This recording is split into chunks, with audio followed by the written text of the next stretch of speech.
Hi friends, welcome to Muddamari channel. ನಾನು ಸುಮಾರುಣ್. ಮಹಾಭಾರತಕ್ಕೆ ಸ್ವಾಗತ. ಮಹಾಭಾರತದ ಮೊದಲನೇ ಪರ್ವ ಆದಿಪರ್ವ, ಜನಮೇಜಯನ ಸರ್ಪಯಾಗ. ಹಿಂದೆ ತಪಸ್ವಿಗಳು ತಮ್ಮ ತಪಸ್ಸನ್ನಾಚರಿಸಲು ಯೋಗ್ಯ ಪ್ರದೇಶ ಬೇಕೆಂದು ಬ್ರಹ್ಮನಲ್ಲಿ ಕೇಳಿದರು. ಆಗ ಬ್ರಹ್ಮನು ಒಂದು ಚಕ್ರವನ್ನು ನಿರ್ಮಿಸಿಬಿಟ್ಟು, ಈ ಚಕ್ರವು ಎಲ್ಲಿ ನಿಲ್ಲುವುದೋ ಅಲ್ಲಿಯೇ ಉತ್ತಮ ಪ್ರದೇಶವಿದೆ ಎಂದು ತಿಳಿಯಿರಿ ಎಂದು ತಪಸ್ವಿಗಳನ್ನು ಕಳಿಸಿದನು. ಚಕ್ರವು ನಿಂತ ಸ್ಥಳದಲ್ಲಿ ತಪಸ್ವಿಗಳು ತಮ್ಮ ತಪಸ್ಸನ್ನಾಚರಿಸತೊಡಗಿದರು. ಚಕ್ರವು ನಿಂತ ಸ್ಥಳವು ಅದುವೇ ನೈಮಿಷಾರಣ್ಯ ಎಂದು ಹೆಸರು ಪಡೆದಿದೆ. ಈ ನೈಮಿಷಾರಣ್ಯದಲ್ಲಿಯೇ ಮಹರ್ಷಿಗಳಾದ ಶೌನಕರ ಆಶ್ರಮವಿರುವುದು. ಅವರ ಆಶ್ರಮದಲ್ಲಿ 10,000 ವಿದ್ಯಾರ್ಥಿಗಳು ಅಧ್ಯಯನ ಮಾಡುತ್ತಿದ್ದರು. ಶೌನಕರು ಕುಲಪತಿಗಳಾಗಿ ಅನೇಕ ಋಷಿಗಳ ಮೂಲಕ ವಿದ್ಯಾದಾನ ಮಾಡುತ್ತಿದ್ದರು. ಒಮ್ಮೆ ಉಗ್ರಶ್ರವ ಸೌತಿ ಎಂಬುವವರು ಶೌನಕರ ಆಶ್ರಮಕ್ಕೆ ಬಂದರು. ಉಗ್ರಶ್ರವ ಸೌತಿಗಳು ಮಹರ್ಷಿ ರೋಮಹರ್ಷಣರ ಮಗನಾಗಿದ್ದು ಅವರನ್ನು ಸೂತ ಪುರಾಣಿಕರೆಂದು ಕರೆಯುತ್ತಿದ್ದರು. ಅವರು ಆಗಷ್ಟೇ ಜನಮೇಜಯ ರಾಜನು ನಡೆಸಿದ್ದ ಸರ್ಪಯಾಗವನ್ನು ನೋಡಿಕೊಂಡು ಬಂದಿದ್ದರು. ತಮ್ಮ ಆಶ್ರಮಕ್ಕೆ ಹೋಗುವಾಗ ಶೌನಕರ ಆಶ್ರಮಕ್ಕೆ ಬಂದ ಸೂತ ಪುರಾಣಿಕರನ್ನು ಗೌರವದಿಂದ ಸ್ವಾಗತಿಸಿದ ಶೌನಕರು ಊಟ ಉಪಚಾರಗಳ ವ್ಯವಸ್ಥೆ ಮಾಡಿ ಗೌರವಿಸಿದರು. ಸೂತ ಪುರಾಣಿಕರು ಜನಮೇಜಯನು ಮಾಡಿದ ಸರ್ಪಯಾಗದ ಬಗ್ಗೆ ಮತ್ತು ಕುರುಕ್ಷೇತ್ರದಲ್ಲಿ ಕೌರವ ಪಾಂಡವರ ಮಧ್ಯೆ ನಡೆದ ಮಹಾಭಾರತ ಯುದ್ಧವನ್ನು ನೋಡಿದ್ದನ್ನು ತಿಳಿಸಿದರು. ಆಶ್ರಮದಲ್ಲಿರುವ ತಪಸ್ವಿಗಳಿಗೆ ಈ ಘಟನೆಗಳು ತಿಳಿದಿದ್ದವು, ಆದರೆ ಪೂರ್ಣ ವಿವರಗಳು ಗೊತ್ತಿರಲಿಲ್ಲ.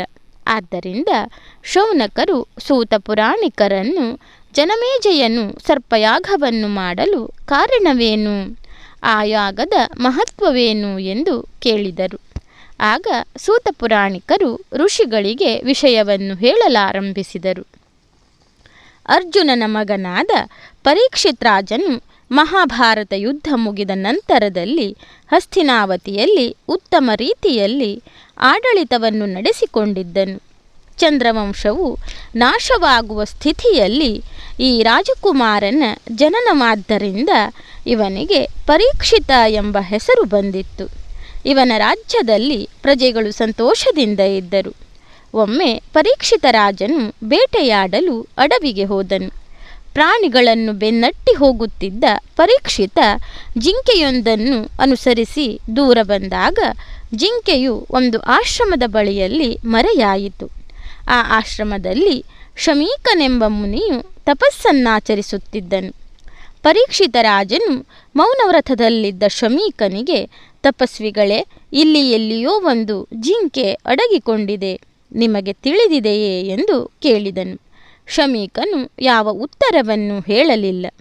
2 ಬಾರಿ ಕೇಳಿದಾಗಲೂ ಶಮೀಕನು ಉತ್ತರ ಕೊಡದಿದ್ದಾಗ ದಣಿವಾಗಿ ದುಃಖಿತನಾಗಿದ್ದ ರಾಜನಿಗೆ ಸಿಟ್ಟು ಬಂತು. ಸುತ್ತಲೂ ನೋಡಿದ ಪರೀಕ್ಷಿತನು ಅಲ್ಲಿಯೇ ಸತ್ತು ಬಿದ್ದ ಒಂದು ಹಾವೊಂದನ್ನು ಕಂಡನು. ಅದನ್ನು ತಂದು ಶಮೀಕನ ಕೊರಳಿಗೆ ಹಾಕಿ ತನ್ನಷ್ಟಕ್ಕೆ ಅಡವಿಗೆ ಹೋಗಿ ಜಿಂಕೆಯ ಶೋಧನೆಯನ್ನು ಆರಂಭಿಸಿದನು. ಸ್ವಲ್ಪ ಸಮಯದಲ್ಲಿ ಶಮೀಕನ ಮಗನಾದ ಶೃಂಗಿ ತಂದೆ ಇದ್ದಲ್ಲಿಗೆ ಬಂದಾಗ ತಂದೆಯ ಕೊರಳಲ್ಲಿ ಸತ್ತ ಹಾವಿರುವುದನ್ನು ನೋಡಿ ಕೆರಳಿದನು. ತನ್ನ ತಂದೆಯ ಕೊರಳಲ್ಲಿ ಸತ್ತ ಹಾವನ್ನು ಹಾಕಿದವನು 7 ದಿನಗಳೊಳಗಾಗಿ ಹಾವು ಕಚ್ಚಿ ಸಾಯಲಿ ಎಂದು ಶಾಪವನ್ನು ನೀಡಿದನು. ಪರೀಕ್ಷಿತ ರಾಜನು ತಪಸ್ವಿಯ ಕೊರಳಿಗೆ ಸತ್ತ ಹಾವನ್ನು ಹಾಕಿ ಬಂದದ್ದು ತಪ್ಪೆಂದು ಚಿಂತೆಗೊಳಗಾದನು. ಮಹರ್ಷಿಗಳಿಗೆ ಅಪಮಾನ ಮಾಡಿದೆ, ಮುಂದೇನಾಗುವುದೋ ಎಂಬ ಚಿಂತೆ ಅವನನ್ನು ಕಾಡುತ್ತಿತ್ತು. ಶೃಂಗಿಯ ಶಾಪದ ವಿಷಯ ತಿಳಿದ ಮಂತ್ರಿಗಳು ಹಲವಾರು ಉಪಾಯ ಮಾಡಿ ರಾಜನನ್ನು ಉಳಿಸಲು ಪ್ರಯತ್ನಿಸಿದರು. ವಿಶೇಷವಾದ 7 ಸುತ್ತಿನ ಕೋಟೆಯನ್ನು ನಿರ್ಮಿಸಿ ರಾಜನನ್ನು ಅಲ್ಲಿ ಸುರಕ್ಷಿತವಾಗಿಟ್ಟರು. ಶೃಂಗಿಯ ಶಾಪವನ್ನು ಈಡೇರಿಸಲು ತಕ್ಷಕ ಎಂಬ ಸರ್ಪ ಅರಮನೆಯ ಕಡೆಗೆ ಬಂದಾಗ 7 ಸುತ್ತಿನ ಕೋಟೆಯ ಒಳಗೆ ಹೋಗಲಾರದೆ ಅಲ್ಲೇ ಕಾದು ಕುಳಿತನು. ಕೊನೆಗೆ 7ನೆಯ ದಿನ ರಾತ್ರಿ ಸಮೀಪಿಸುತ್ತಿರುವಾಗ ಇನ್ನು ಶಾಪದ ಅವಧಿ ಮುಗಿಯುತ್ತಾ ಬಂತೆಂದು ಸೇವಕರು ಹಣ್ಣಿನ ಬುಟ್ಟಿಗಳನ್ನು ಒಯ್ಯುತ್ತಿರುವುದನ್ನು ಕಂಡ ತಕ್ಷಕ ಚಿಕ್ಕ ಹುಳದ ರೂಪವನ್ನು ಪಡೆದು ಹಣ್ಣಿನ ಬುಟ್ಟಿಯನ್ನು ಸೇರಿ ಅರಮನೆಗೆ ಸೇರಿದನು. ತಕ್ಷಕನು ಸೇರಿರುವ ಹಣ್ಣನ್ನೇ ರಾಜನು ಕೈಯಲ್ಲಿ ಹಿಡಿದುಕೊಂಡು ಅದನ್ನು ಕತ್ತರಿಸಿದಾಗ ಅದರಿಂದ ಒಂದು ಪುಟ್ಟ ಹುಳ ಹೊರಬಂತು. ಅದನ್ನು ನೋಡಿದ ಪರೀಕ್ಷಿತ ರಾಜನಿಗೆ ವಿಚಿತ್ರವಾಗಿ ಹಾಸ್ಯ ಮಾಡಬೇಕೆಂದೆನಿಸಿ, ನೀನೇ ಏನು ನನ್ನನ್ನು ಕಚ್ಚಲು ಬಂದಿರುವ ತಕ್ಷಕ ಎಂದು ಕೇಳುತ್ತಾನೆ. ಅಷ್ಟರಲ್ಲೇ ತಕ್ಷಕ ದೊಡ್ಡದಾಗಿ ಬೆಳೆಯುತ್ತಾ ಸರ್ಪವಾಗಿ ಆತನನ್ನು ಕಚ್ಚುತ್ತಾನೆ.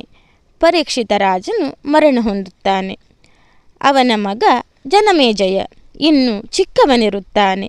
ಮಂತ್ರಿಗಳೇ ರಾಜ್ಯಭಾರವನ್ನು ನೋಡಿಕೊಂಡರು. ಜನಮೇಜಯನು ಸಹ ಉತ್ತಮ ರೀತಿಯಿಂದ ರಾಜ್ಯಭಾರವನ್ನು ನಿರ್ವಹಿಸಿದನು.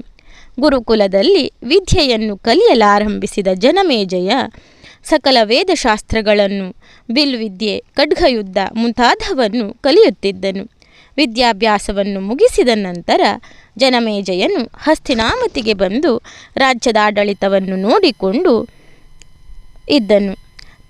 ತಂದೆಯ ಮರಣದ ಚಿಂತೆ ಅವನನ್ನು ಕಾಡುತ್ತಿತ್ತು. ಕತೆ ಮುಂದುವರಿಯುತ್ತೆ ಸ್ನೇಹಿತರೆ.